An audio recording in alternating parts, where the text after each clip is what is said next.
Ladies and gentlemen, good day and welcome to Orient Electric Limited Q4 FY24 earnings conference call hosted by Ambit Capital. As a reminder, all participant lines will be in listen-only mode and there will be an opportunity for you to ask questions after the presentation concludes. Should you need assistance during the conference call, please signal an operator by pressing star then 0 on your touch-tone phone. Please note that this conference is being recorded. I now hand the conference over to Mr. Dhruv Jain from Ambit Capital. Thank you and over to you, sir. Good morning, everyone. We welcome you to Orient Electric's Q4 and FY24 earnings call. From the management side, today we have with us Mr. Deepak Khetrapal, Vice Chairman and Managing Director, and Mr. Saibal Sengupta, the Chief Financial Officer. Thank you and over to you, sir, for your opening remarks. Thank you, Dhruv, and a very warm welcome, all ladies and gentlemen. It's always a pleasure when we find that so many of you are interested in our business at Orient Electric and find time to join us. With me on the call, I believe, is not just Saibal, our CFO, but also Ms. Avni Birla, the President Strategy in the company, and she's also on the call. In terms of, let's say, where do I start with the results? I'm quite sure all of you who are so keenly interested in our company, that you would have seen the results that we've declared yesterday. And I'm sure most of you would have also seen the highlights, the presentation that we circulate. But even then, I think I'll just go through the highlights as we see them here and give you a little bit more perspective on what you've seen, the numbers that have come out.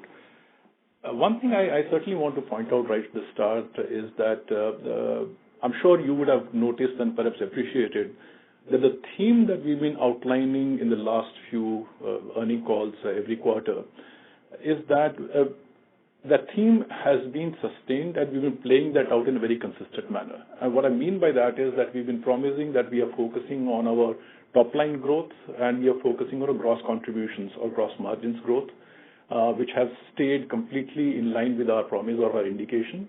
And there are obviously investments still going on, large costs, which I know are not being as productive as they need to be. And I'll come to a little more detail, but the theme of top-line growth and gross margin growth has been sustained. The revenues, as you would have seen at Q4 at Orient Electric level, we have reported a very robust growth of 20%. And this is, I'm calling it robust despite the fact that all of us are aware that last year Q4, especially for the fans business, was a soft quarter. And as a result of that, we have some base effect certainly playing in the overall large growth. But let me come to a little more information on that. The ECD, our electric consumable durables division, in that our sales have actually grown by 24.3%. And lighting and switchgear by about 9%, which is a little more modest compared to what ECD has done. Now, within ECD, the fans business, as I was saying, because that's the business which really had the hangover of the low base effect of last year. So despite the low base, when I report to you that our fans growth is actually at 29%, which I'm sure will give you an idea of how in a very consistent and very, I would say, intense manner we've been trying to develop our fans market. Basically, 29% growth most certainly guarantees that we have gained back our market share to a very significant extent. I think last few quarters, perhaps we were not where we needed to be, but with 29% growth in Q4, it seems that we have our at least go-to market with the products and with our distribution system back on track. For the full year also in FY24, the fans growth has been at 15%, which I'm quite sure is ahead of the industry. Within ECD, the appliances actually have been a more modest, it's under 5%, 4.5% thereabouts. And as a result, the ECD, as I mentioned, overall is 24.3%. In the lighting business also, given what we are going through in the lighting industry, we have over 9% growth in Q4. And this is despite the fact that in the LED lamps, we've had continuing price deflation. We've grown in volumes on every sector, but I'm talking about lighting, but in the I think in the progress that we made in our professional luminaires or B2B business, I think we've done some really, really good work and have been gaining strong new customers. And not just supply of professional luminaires, I think we've also done very well in terms of booking some really prestigious projects, not just booking them, but also executing them in a manner which actually is auguring well for our future projects, because I think our track record in executing projects has been liked by all the customers for whom we've done the job. While till the last quarter I had reported the Srinagar Smart City as one of the perhaps more complex but more rewarding jobs for us. In this quarter, I'm happy to report that we've also done facade lighting in Dwarka, the Sudarshan Setu that our Honorable Prime Minister had inaugurated just a few weeks ago. And in fact, on his personal handle, he had carried a video of that bridge. And most of it, if you've been able to see it, is the work done by our professional lighting division, the facade lighting division there. And also, similarly, in Ayodhya, we have done some work around the Ram Mandir. Obviously, it's a very large project. We only had a small share of that, but we've done some work there. And we've also done the lighting work for the Jagannath Puri temple, the Parikrama there.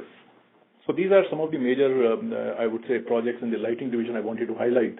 So besides the normal lamps, as we call them, that business, we obviously are now making very strong strides in the professional luminaires and also the facade and building lighting. When we look at the year as a whole, our turnover is slightly over 2,800 crores. Which at the overall company level is a growth for the year of about 11.2%. Within that, the full year growth for ECD is at 13%, just under 2,000 crores, and the balance is from lighting and switchgear, which have grown by 6.7%.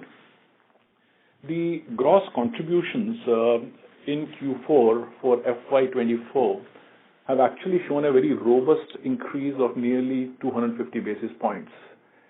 Both compared to the previous quarter and also compared to the previous year, which I think is with the strong top-line growth that I've just reported. When we are reporting gross contribution, the gross margins, again, there's a very, very strong development there, and their margins are very close to 31% in Q4. And this obviously has been a result of, I would say, most importantly, a better product mix that we've been able to push into the market. We have been able to improve our realizations per unit sold by us, and obviously the sustained cost management that our entire team is focused on. In the lighting business also, despite lower realizations per unit, I think our gross margins there also have shown an improvement, which we are very happy about, because on the lamp side we've been losing prices, and although the costs are lower, but obviously it shows. But the gross contribution that we should be getting from the projects like facade lighting or from professional luminaires, that also helping us. In that division, there might be a little bit of a drag on the overall margins as we grow our switchgear and the wires business. As you know, they are still nascent businesses, they're still being nurtured by us. And so overall, we report lighting and switchgear, but lighting has done better. Switchgear and wires perhaps will take a little more time before we start seeing their contributions. Wires perhaps will never get to as high a contribution as lighting and switchgears make. But switchgear, we see an improvement, and I'll tell you what we are doing about switchgear going forward. In terms of, when I'm reporting good growth in top line, good growth in gross contribution that we earn, however, these strong strides forward have still to show up in our EBITDA, which we acknowledge completely. But let me just point out one thing, that the reported EBITDA for the quarter at 31 crores, while it's looking below the desired levels, and it is, however, one key differentiator here is that in this quarter, we have made a provisions of close to 19 crores towards the EPR liability, which has come to all the industries which are consuming anything which the government deems needs to be recycled in the interest of green earth. So that is about 19 crores a hit that has come in. And there is also, we felt that when we were doing I would say the final accounts, the final verifications, we've adopted a slightly more stringent provisioning policy this year. A few of the things we thought we must sort of clean up our books about, not because something was wrong, but just because I thought our governance standards perhaps mandated that we provide for a few more things. So that's another one-time hit of about 4 crores in this quarter. The total close to 23 crores of hit on those adjustments, just to make an apple-to-apple comparison. I'm no way saying that the 31 crores is something that we are happy with, but just to make sure that the comparison is more robust. So if we add the 23 crores against the EBITDA, which we are reporting of 31 crores, it actually would be close to 54 crores against 44 crores in Q4 last year. And similarly, doing an apple-to-apple comparison for full year, the EBITDA would perhaps be more around 167, 168 crores rather than 149 crores, which has been reported in the numbers that you've seen. Well, despite that, I'm not saying that these are the results we are happy with or that were the results we were seeking. We still need to do a lot more work, but these things give me and my entire team a lot more confidence that we are at least on the right track. Keep growing the top line, keep growing the gross margins, and also manage your costs well, and also, like I said, having adopted a little more stringent provisioning policy, we still are continuing with the rest of the work that we need to be doing. And what I mean by that is, while the significant investments that we are making for strengthening our organization's capabilities, and they have started showing results in the top line and gross margins, honestly, these investments are geared or aimed at achieving a much larger growth and margins than we are, and we are working towards that. As outlined earlier, the overhang of these investments are yet to be the fruits fully. And we are assuming, or rather, not assuming, that's the wrong word. We are expecting that as we are beginning to see the improvements in many other areas, perhaps it's a matter of just another 2 quarters, and we should be able to show the net results at the EBITDA level as well. So we're working towards that, and we want to definitely come back to the EBITDA percentages that our shareholders expect from us. Give us a couple of more quarters, and we should be back there. The short-term view of not making these investments perhaps is going to hurt us more in the longer term, and that's why we seek your indulgence to keep continuing the efforts that we're making to basically make sure that the organization is prepared to handle a lot more ambitious plan as we go forward. Coming to strategic initiatives, I'm extremely happy to report that the states in which we've decided to go direct to the markets, replacing some of our legacy distributors, in those states in Q4 we reported 46% growth. And for the full year in the states where we've gone direct, the growth is 65%. Now, this obviously convinces us that this is perhaps the right thing to do, and wherever we are finding opportunities, as you would have noticed, we've already gone direct in 2 more states within the first few weeks of this financial year. There's 1 more state which is being planned sometime within this year, and maybe 1 more. So there are 3 to 4 states I think we'll take up for direct distribution within this financial year. And what that does to us is not just we are growing better, but because we have direct access to the markets, and we are able to do, I would say, a lot more work to have better penetration in the markets, and we are also able to create and achieve a lot more success in our premium categories, because somehow the master distributors are always reluctant to really support our more ambitious SKUs in the market because they thought they were too expensive or too risky. But when we go directly, there is a lot more room available with us to push the right product mix in the market, and that better improved product mix also shows up in the average price realization that we have. In terms of the legacy distribution, it continues to disappoint us because the overall growth for the full year, we've actually had disappointment there with a very marginal, there is no growth, there is very marginal degrowth actually, which is what is worrying for us. So we'll perhaps pursue this going direct to market and have more impact in the market. The other, I think, a project which has been a very fond project for all of us has been the project of growing our presence in the South India market.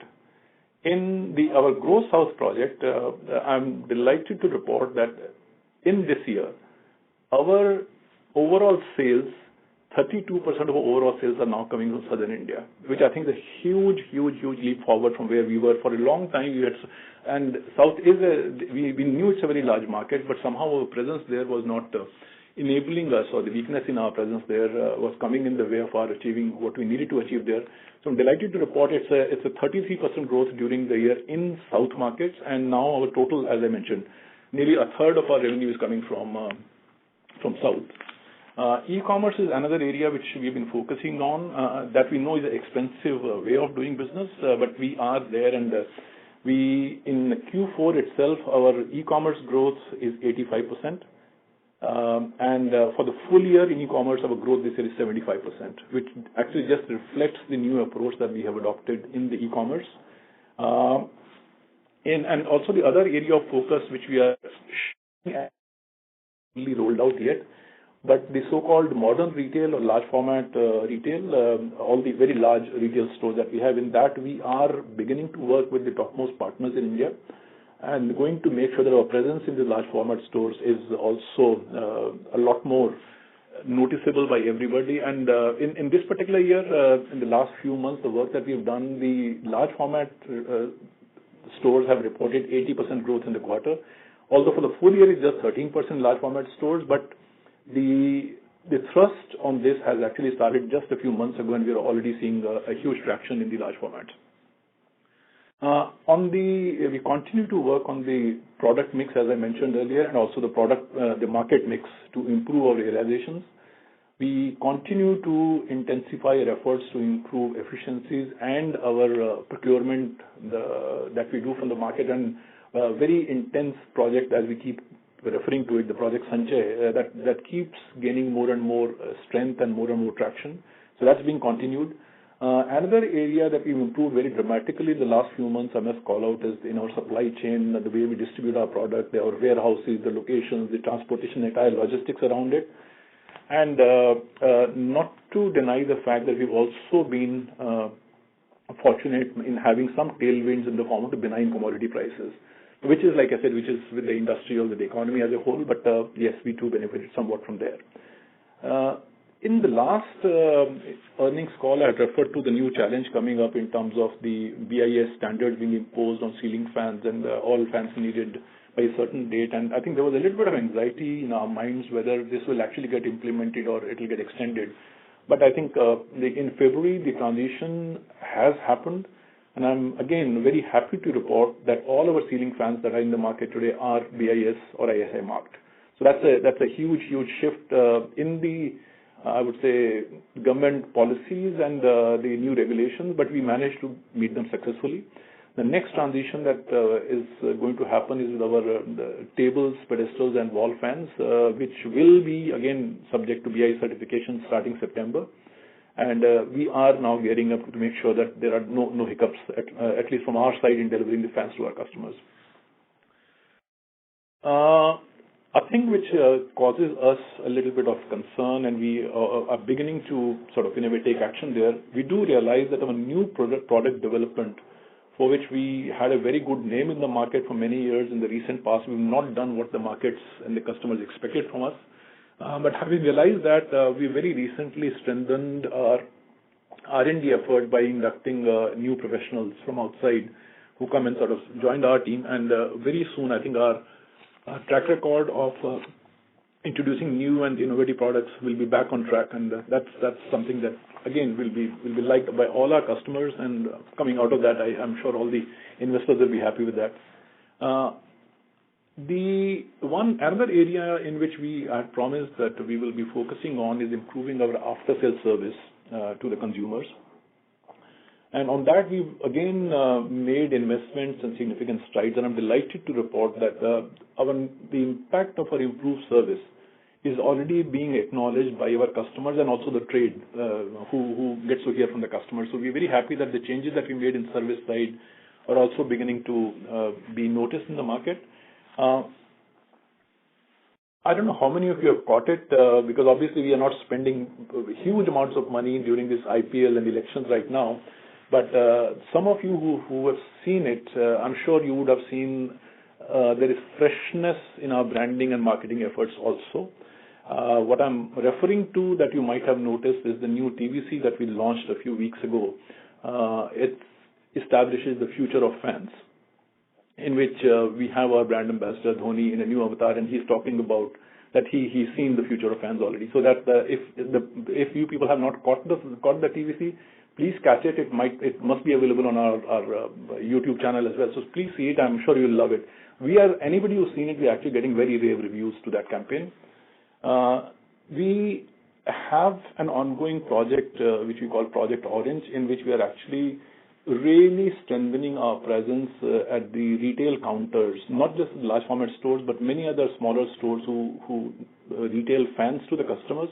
We are doing on the counter work to Project Orange, we call it, because that's our corporate color. So we want more and more retail stores in the hinterland of our Bharat to look more like Orient Fans stores when we're talking about. It's actually all Orient products, but fans is the major thrust area where the distribution is very, very large. This kind of a rebranding at the retail counters at the point of sale, as it's known, is increasing our engagement with the final consumers when they're making the decision at the retail counters. Our out-of-home advertising approach has also been refreshed, and in the hinterland, people who have access to that, you will actually see our communication being really displaying a very micro local level sensitivity, and the messages are being designed for the cities, for the particular localities in which they are, which again is being appreciated by everybody, including the consumers who've seen the new communications approach. So good job on that front also by our marketing and branding team. Obviously, it's our job as people who are in the market to sell more product, to leverage those communications by selling more of the products that we think the consumers should be using. In the middle of all this, we've also managed to commission our new factory, new plant at Hyderabad. I know it's been delayed somewhat, and the reasons were difficulties in being able to get the engineers from China, our vendors of the equipment, to come and commission our plant. But I'm happy to report that on 6th of May, we've commissioned the plant and we've already started dispatching and invoicing TPW fans, our table pedestal wall fans. While that activity has started, the 2 lines of ceiling fans also are under commissioning, and hopefully by the end of May, we'll start dispatching ceiling fans also from there. While the commissioning and start of production has happened, I must outline here that while our factories were coming up, we also were expecting lots of our vendors who supply us components to be ready. Unfortunately, because of the delay at our plant, those people had slowed down their preparations. We are working with these vendors who have set up facilities in Hyderabad to feed our plant. It's a few weeks' time before their capacities will ramp up enough to give us enough material to start producing fans at the current needs. All of you would be curious about what's the capacity and what's the size that we can expect from the commissioning of Hyderabad plant. The fact of the matter is that the capacity that we have built at Hyderabad plant can more than double our sales as we stand. So it's a very large capacity being set up, or rather set up now. The limitation will not be in terms of our ability to manufacture the product. The limitation might be in our ability to create enough traction in the market to be able to sell that many more fans, which is an activity which obviously, now that we know that we have the production capability, we'll start driving that part a lot more harder. To get to doubling the fans will take a little while, because you can't suddenly change the markets or change the customers, but we are fully ready from the back end side. Now the work really starts the front end to start getting a lot more share of the growing fans market. So that's an update on the Hyderabad factory. I did mention about switchgears, which also we've been in the market, but as luck would have it, we've chosen a European technology which is more expensive than what the markets are used to and what the consumers are willing to pay. We have now installed and commissioned. It's not a very huge investment. We've been again invested in our Noida plants where we make the switchgears to bring out more competitive switchgears, and the new production lines are a lot more efficient. So there again, the margins will improve as we go. So that's the I would say, the full story on what we are trying to do to introduce more products to the market. In lighting right now, like I said, lighting not much is required to be done, but on switchgear, definitely we had to do some work, and we've already completed that, and we'll be coming to the market soon with a very fresh approach to switchgear as well. The next area of focus for us now remains is switches, which again, the work is on, and quarters will be able to sort of announce something that we will do differently going forward there. On the financial matters, I think working capital, all of you would have noticed that we certainly have improved in terms of number of days of working capital that is on hand as in 31st March. And post that, in fact, it's improved even further because towards end of March, the entire industry had to give a lot more credit to the distribution and the other channels because the winters so far, I mean, many of you would have seen got extended. And the pickup of our material was not happening in the month of Jan-Feb. So in March, to not lose the shelf space, all of us in the industry had to give more credit to the channel partners, which has been given. So as on 31st of March, the receivables looked a little stressed, but that is played in very handy because as the heat built up in the month of April and now we are seeing May, the demand for fans is very, very strong in the market, which is definitely good news. And the additional working capital this is being normalized now. And there's a fairly robust cash in hand as on 31st of December, as you would have seen from the accounts and the balance sheet that they went out. So that's the overall summary for what we believe are the important highlights of what we've done in Q4 and last year. And I'll perhaps wait and answer a few questions as they come. Thank you very much.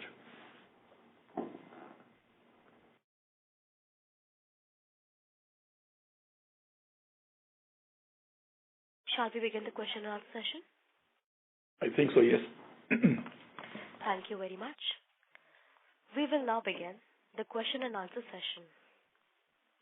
Anyone who wishes to ask a question may press star and 1 on the touch-tone telephone.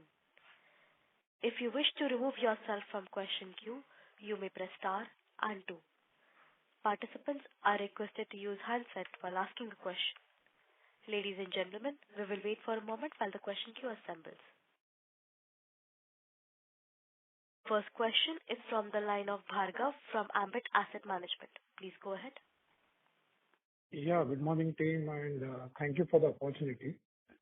So my first question is on this EPR provision that you have done in this quarter. So just wanted to know that given that this is an industry phenomenon, would industry players take price hikes to pass this EPR liability? And also if you can quantify this liability for every year, what could be that number? That's my first question. Okay. Let me answer that straight away. As you know, EPR, basically imposed with backward effect left us in no space to recover the past cost from the market. But we at Orient Electric, we can tell you that beginning April, we have taken our prices higher to cover the EPR costs going forward. So that's already being done and that's already being recovered. So here onwards, whatever EPR liabilities come would be met out of the increased pricing that we've already passed on to the market.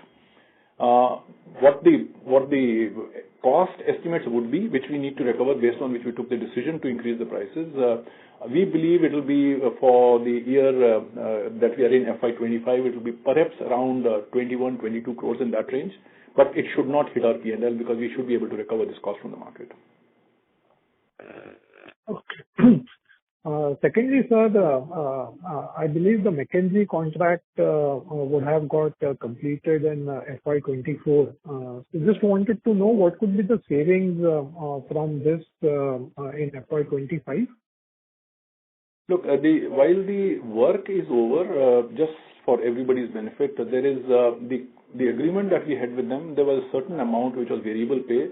The last component of the variable pay will get paid out in the month of, in this very quarter, in the very first quarter itself. So that will be accounted for in Q1 of FY25. You see, quantifying the savings from there, I've stayed away. Earlier also people had asked because these are contractual terms with McKinsey and I don't think they want us to go public with what exactly the terms. At the moment I tell you what are the savings, you would know what the contract was. So a little bit more confidential in that nature, but the cost savings will be significant, not just because we are not incurring those costs, but also because the gains that we are having. See, all these thrusts, whether e-commerce growth, LFR growth, Grow South and Sanchay, in all these areas, McKinsey helped us a lot. And all those benefits are coming in, but the costs also which are hitting in parallel, they will stop after the first quarter. Okay. And so my last question is there any update in terms of appointing a CEO? We were sort of searching for that. So if you can just highlight in terms of any updates, and that would be my final question. No, the search, as I told you earlier, has been on. I think we're getting close to the end of the search, and soon, once the decision has been made, obviously we'll need to make a public announcement. We will make it.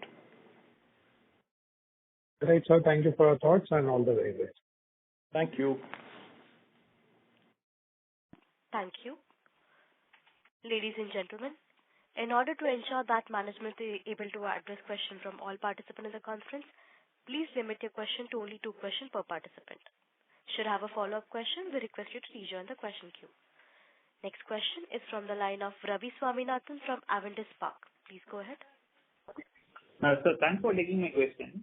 My first question is with respect to the ECD segment, especially the fans category. What kind of growth we should think of with respect to fans at a market level, given the hot summer that is there in FY25? And what kind of aspirational growth that we might be thinking for Orient in this, and how it can come, whether geographical reach expansion, etc. And apart from the price increase that is associated with the EPR, any other couple of rounds of price increase, is it possible? Has it been taken over the next 6 months? So, if you can give your thoughts, that would be great. Okay. Look, as all of us do know, that the fans market in India is not growing at the percentage of growth that we have either achieved or we are talking about. We know that fans growth is expected to be in single digits year after year. As far as we are concerned, we are planning to sustain over the next few years a double-digit growth, which could be in the region of between 15 and 20% year on year on a compounded basis. Here, the game is going to be largely about taking market share, obviously, because if the market grows at 7, 8, 9%, we are talking about 18, 20. And there, the fight is very intense when you want to take market share from our other competitors. But we will be helped in our quest through, like I said, and the number of new things that we've done in terms of, as I mentioned earlier, I don't want to repeat them again. On top of that, the Hyderabad facility should give us a lot better access to the markets with products available in better time, because the fact is that given the current capacity that we had, during the peak season, we used to have a limitations on how many products we could make and deliver to the market. So we've been a little constrained with that. Using that, and on top of that, our marketing, our distribution, our Project Orange, our service investments, all these things put together, I think we'll try and keep working at a percentage of growth which will be close to double of the industry growth rate. In terms of pricing, over the next 6 months, what kind of price increase we will take? That's a very difficult question to answer. Pricing is dynamic. There was one question on EPR, which I've already indicated that we are recovering that from the market. Other price increases will be a function of many of the market dynamics, and we'll keep taking appropriate decisions as we move forward in the market. There's no way to plan 6 months ahead what price increases can we take. Okay. And in terms of this EPR cost on a recurring basis, if you need to track it like a metric, will it be like a percentage of the overall fans revenue or something of the sort that we need to kind of look into, or how to think about it in terms of on a recurring basis? See, in terms of it's very difficult to do in percentage of sales, purely because the pricing of the product is not related to our obligation under EPR. Okay, so there are two different things. In a very, I would say, back of the envelope calculation, if I've given an indication of about 21 crores and you divide that by about 1 crore of fan sales, so it's maybe 20 odd rupees or around 20 rupees per fan. And that 20 rupees per fan could be sold in the market at 1,500 rupees, it could be sold at 5,000 rupees. So as a percentage to sales, we can't link, but more we are working in terms of price per fan or the cost per fan. Understood. And with respect to the lighting market, there has been continuation in terms of price erosion. Many of the industry players had talked about pricing seeing likely to bottom out, etc. Are you seeing pricing in the land space showing signs of bottoming out? Can it happen in the near future? If you can share your thoughts on that. From what we are seeing right now, the erosion rate definitely has come down significantly. In the last 4 quarters, been falling very sharply. Going forward, I think the right term to use is perhaps we're close to it bottoming out, not bottomed out yet, and I don't think the erosion should last more than 2 quarters from now. That's what our reading of the market is. Got it, sir. And if you can give a percentage breakup of... Ravi sir, sorry to interrupt. Could you please return to the question queue for follow-up question, as we have several participants waiting for their turn? Sure. Thank you. Next question is from the line of Nikhil from SIMPL. Please go ahead. Yeah, hi, good morning. Thanks for the opportunity. 3 questions. One, on the ECD side, I have 2 questions. One is in the markets where this D2M strategy we've been deploying over last 1.5 years, although the growth rates have been tremendous, can you talk about how our market share would have moved in those particular states where we have done this? Or if there is no exact data, if you can talk about how those markets would have grown versus our own growth. That is one. Secondly, on the consumable durable, other than fans, you, if I'm not wrong, we said our growth was around 5 to 6%. Can you talk about how the coolers as a segment has grown for us, and have you seen any market share gains over there? Those 2 are on the ECD side. Okay. Let me answer, because otherwise it's very difficult for me to remember all the questions and start answering. So let me start answering them. See, on the DTM side, when I'm telling you the 46% growth, there is no way those states have grown at 46%. You know that. So it's obviously coming I would say, coming through winning the market share. It's very obvious. No market has grown by 46%. Okay. And there the big difference has been that we brought a very fresh approach to how we not just distribute the products, but how we approach the consumer at the retail counters, or familiarity with what the consumers need, the ability to put out very sharply focused SKUs at the right counters. There are a lot of things that go into that. It's a very, very hard work that is going on right now. So obviously we are gaining market share, because none of these markets would have grown by more than 8, 9, at best maybe 10%, some rare market. So obviously there's a huge market share happening in those markets, including the South India as a whole. When we are saying that we've grown at 33% in the year, South market is nowhere close to having grown by even double digits. So there is market share gain there. Coming back to the question on coolers, ECD, yes, coolers is one segment actually which we have struggled with in this past financial year. That's a fact. There have been multiple reasons: untimely rains, extended rains happening, and then the products not getting sold out in time. The channels sit with the inventory till very late.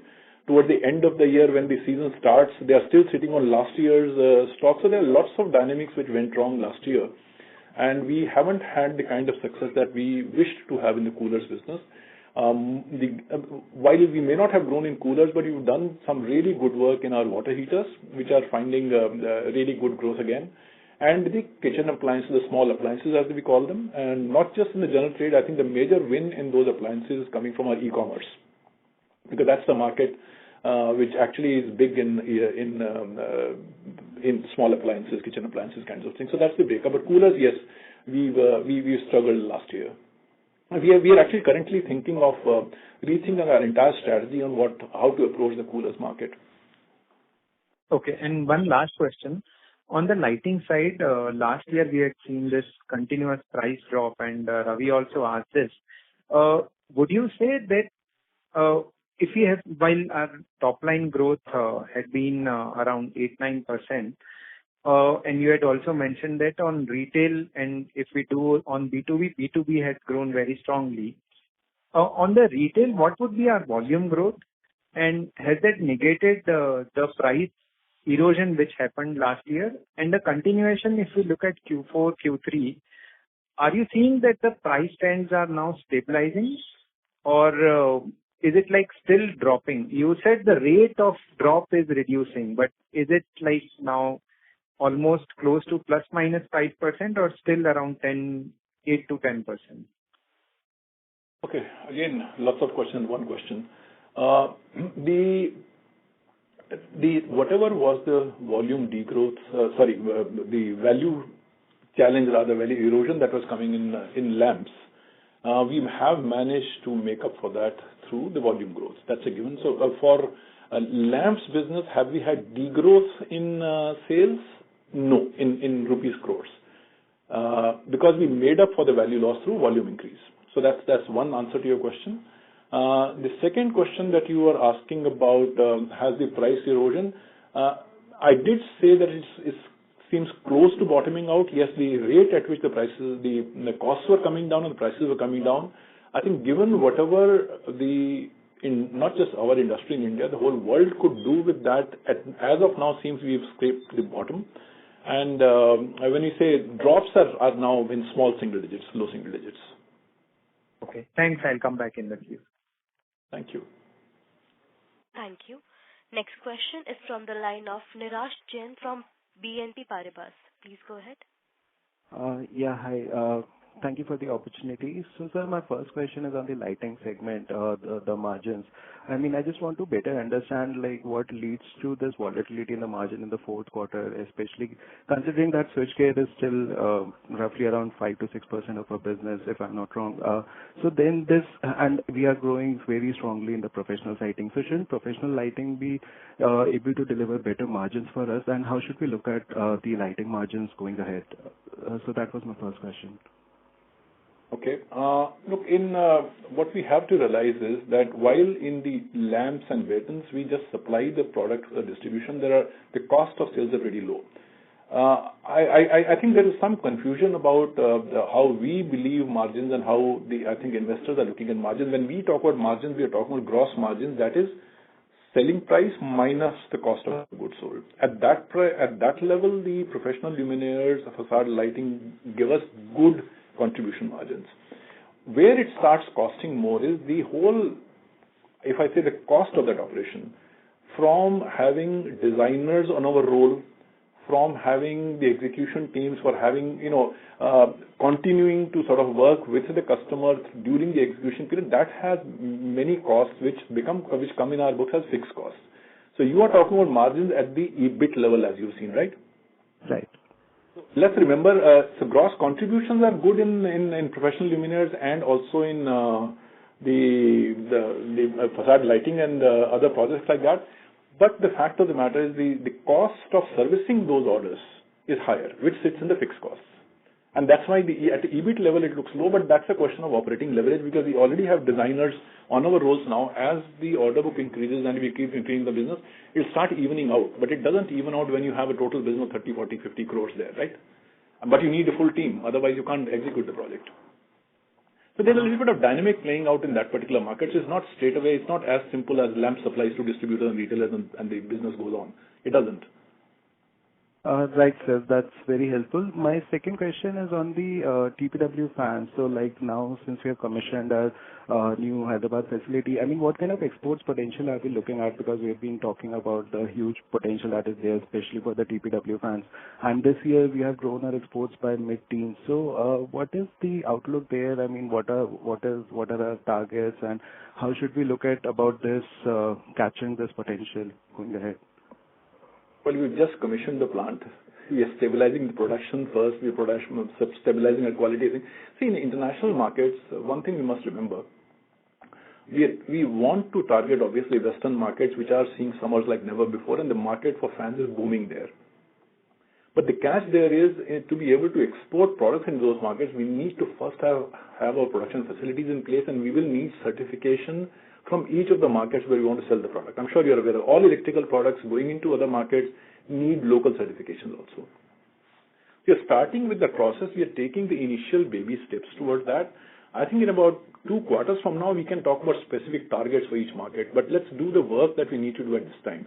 Capacity we have set up, how to use the capacity in a manner that, we start having the rewards coming out of that will take a few quarters. Always happens. Any large investment that you make, it doesn't deliver from day one.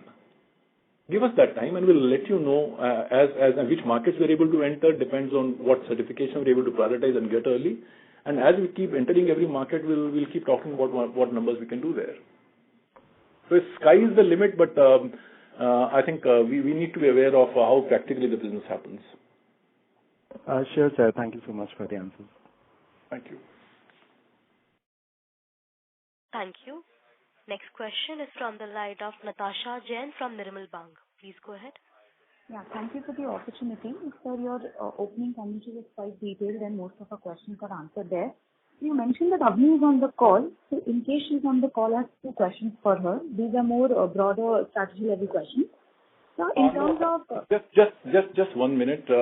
While Avni is on the call, but I believe she is only on the listen mode. She will not be able to answer. Ask the question. I will try and answer them, please. Sure. So my first question is, we've seen a lot of management change, right, in the past 1 to 2 years.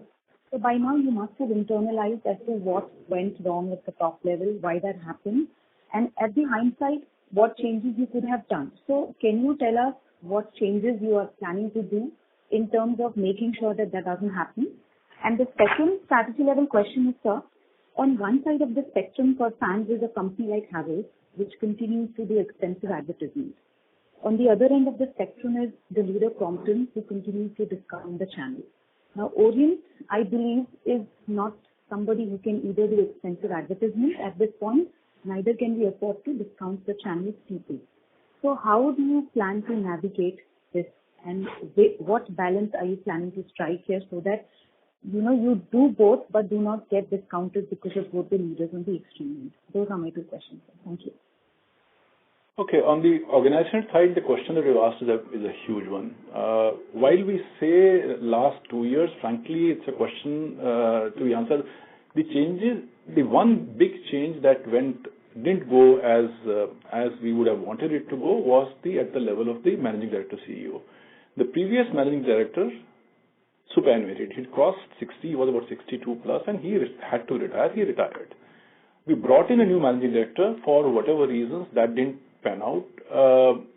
I think some choices that we made perhaps were not aligned with what the the incumbent's choices were, so things didn't work out. I don't think it reflects in a huge way on the organizational dynamics. You can't take one decision which doesn't pan out the way you want it. So that's as simple as that.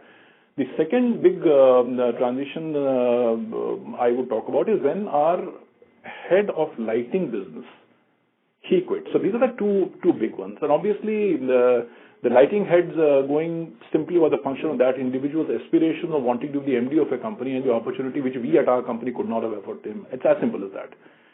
And when obviously somebody like our lighting head who'd been with us for 10 years moves away, it's a question of loyalties and then people are left with him. But let me assure you, there's nothing wrong with the organizational policy or structure per se. And it's not over 2 years. It's certainly from the time that the old MD superannuated and the new one came in and then the dynamic started. But it doesn't mean that we are at all complacent about what our company needs to be doing. In case you've not noticed, for the 5th year consecutively, the company has earned the Great Place to Work certification. That tells you about where the company is. But the problem is you people are seeing the attrition at the level where it's the most visible. But the company, I think we've kept strengthening our HR processes, our people approach, how we deal with people. So that's been worked upon, and it will always be a work in process. We'll never say we've arrived there. But yeah, what happened during the last year, I mean, an unfortunate accident, but I think we've gotten over that and we're beginning to move forward. And as I answered the other question, new leadership should be in place. And as soon as the decision is there, we will come back to all of you and let you know, because that's the first thing we'll have to do to announce to everybody that there is a new leader in place. But otherwise, please don't be too anxious about where the organization is. If we have grown despite all that, if the organization was not in place, do you think we would have delivered the kind of growth that I've just reported to you? I think the credit is to the group that despite these things, we managed to keep our efforts, our eyes completely focused on what the job is, and that's what has resulted in these improvements in top line and our gross contribution. They had not come out of thin air. If the organization was not there, it wouldn't have come. I hope you agree with that. It's not collapsed at all.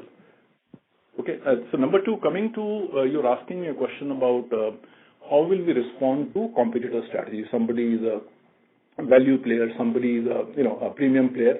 Well, each competitor will choose the markets and the customer they want to address. We have been one of the oldest fan brand in India. We cater to multiple, I would say, strata of society. The only thing which I can assure you is that we certainly do not want to be playing in the market to gain share through cutting prices. So we'll want to be an aspirational product at every price point, which is the difference. Will we be there in the economy? Perhaps yes. Will we be there in base? Yes. Will we be there in premium? Yes. But everywhere we'll want to be at a certain premium at that price point in that cut of the market. So that's what our strategy will be. It will be hybrid, and depending on which market, which city, which counter needs what, all the effort that we're making right now is actually going granular with the needs of the market and the consumer and cater to that and not get locked into, oh, one brand does it, another brand does it, where are you going to go? We are in the market for the longest time. And even if there are a few missteps here and there, we have the capability to correct them very quickly. Thank you. Thank you so much, sir. Thank you. Thank you. Ladies and gentlemen, in order to ensure that the management is able to address questions from all participants, please limit your question to only 2 questions per participant. Next question is from the line of Rahul Gajare from Haitong Securities Private Limited. Please go ahead. Yeah, hi. Good morning, and thanks for the opportunity. I understand last year has been difficult, but I was trying to see a slightly longer term picture, where revenue has grown by about 10%. Profits have actually declined by about 2% over the last 6 years, since the merger. And during the same period, new players have joined who've scaled up pretty well. So now taking a slightly, longer time frame, say over a 5-year period, what is the kind of growth that you would be happy with, both at the top line and bottom line? And if you can, talk about the roadmap, and if that also means widening the product portfolio further. That's the first question.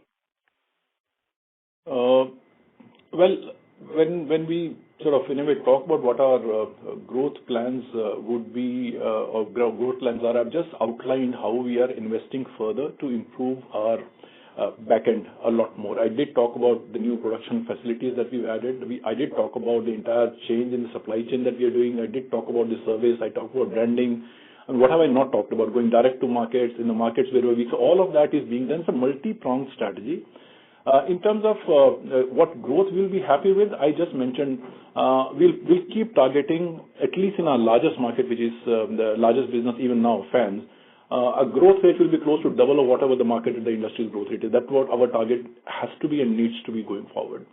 Bottom line, obviously, given the fact that we are perhaps not where our bottom line should have been, and we've been behind a few other players. We are very conscious of that.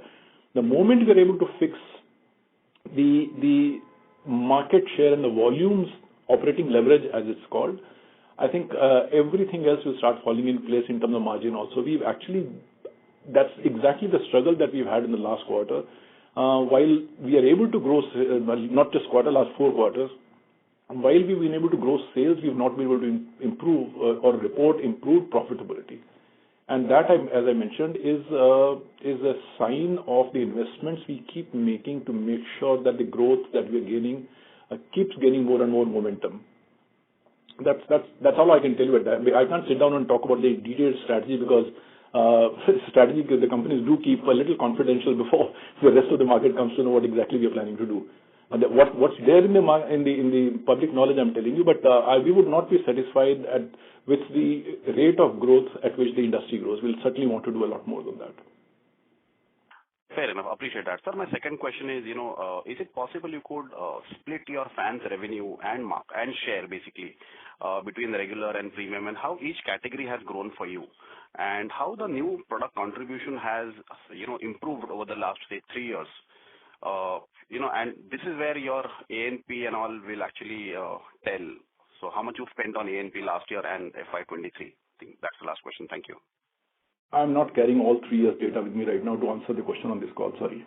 I don't have it. But the last 3 years in the published reports, the results are there in everybody's hands. I can pick up, you can pick up and see what we've done. Last 3 years, yes, our spend on advertising and promotion was not as robust, as strong as it should have been. That is a fact. But the fact of the matter is we also have been trying to sort of correct some of the other things. Here is the sequence that I believe we'll keep following for a little while. And not that we are not doing A&P, but if we are perhaps not spending as much money as some of our competitors are. That's a fact, right? Some of the newer players that you talked about, when you say they have scaled up pretty well, excepting for one brand which took a totally different platform, which was relatively new to industry, I don't think any other new brand has scaled up well. Let me challenge you on that. Everybody else has not scaled up. Only one brand. I don't want to name it here. So it's not that everybody else is scaling up and we are being pushed behind. Not true. A&P has been moderated, yes, but it's because of one sequence. I believe our product must be best quality.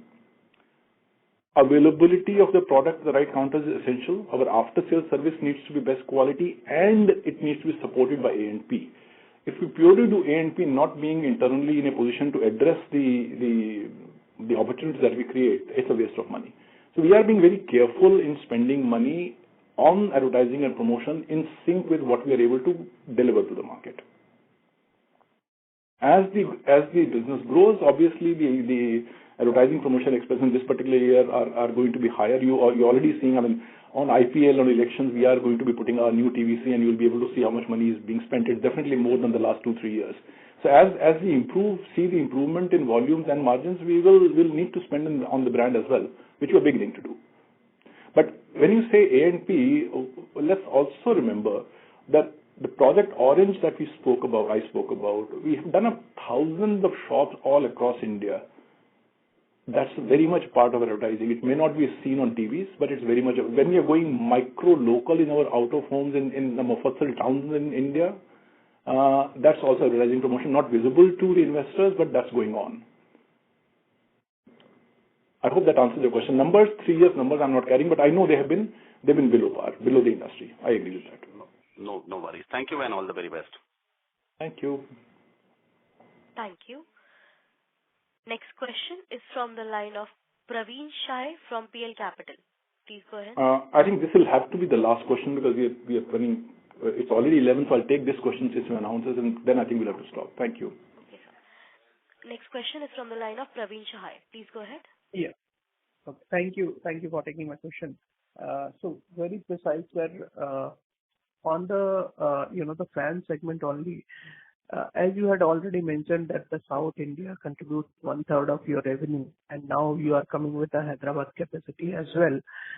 So your focus area is to increase the South contribution the way forward to improve the growth rate out there with this capacity, or to more focus on the cost saving or the margin improvement side. First is this, and the second is how much is the contribution of your DTM states right now? Okay. Well, it's when you ask me about what our approach would be, it's neither. It's never either or. It's always both. Hyderabad plant is going to obviously give us newer products, better products, and also the cost savings. But it also needs to sort of help us in terms of expanding our markets, not just in southern part of India. See, South India we had taken up as a project, and I think we've done very well. Our market share has gone up, but I think that market is so large that perhaps right now we still are the largest in northern India, and second is now South India. Because South India market is much larger, I think first goal would be to at least get the kind of market share we have in north to get that in South India. That itself is a large growth. Secondly, the other market in which we have, for whatever reasons, in the last couple of years, we've become a little weak is Western India, which again is a fairly large market for fans. So it's not about just growing South India. We need to keep growing in South India and also grow in West. Would it happen without cost savings and improved quality? Obviously not. So that also will happen. So it's both, not either or. Thank you. Any color on BPM space contributions? Sorry, what contribution? The direct to market space contribution. Yeah. So as we speak, our direct to market sales have already reached about 30% of our sales done through general trade. About 30%. Thank you, sir. All the best. Yeah. Thank you. Thank you. Thank you. Ladies and gentlemen, that was the last question of the day. I now hand the conference over to management for closing comments. Over to you, sir. Thank you. No more closing comments beyond one, thanking you once again, and secondly, for asking questions to us, which keep us, keep reminding us as to what the areas of concern for all the investors are. We take good note of that. I provided all the answers for which I had ready information, but let me reassure you that some of the anxieties that have crept in about the stability of the organization, the ability of the company to bounce back if there is a little shock, and I think inherent capabilities of the company over its long legacy. It's not a new company. We're talking about a company which is going to be close to 100 years old, not as a legal entity, but in terms of the products that we've been selling. All those processes are strong. They are being strengthened further. We are going to be investing in every little thing in our organization, in the products, in the markets, in the consumers, and end of the day, that will bring us better returns for the shareholders as well. So that effort will never lag here in this company and in this group. Hope that gives you some confidence in the way we are approaching. Thank you so much. Thank you. Thank you. On behalf of Ambit Capital, that concludes this conference. Thank you for joining us, and you may now disconnect your lines.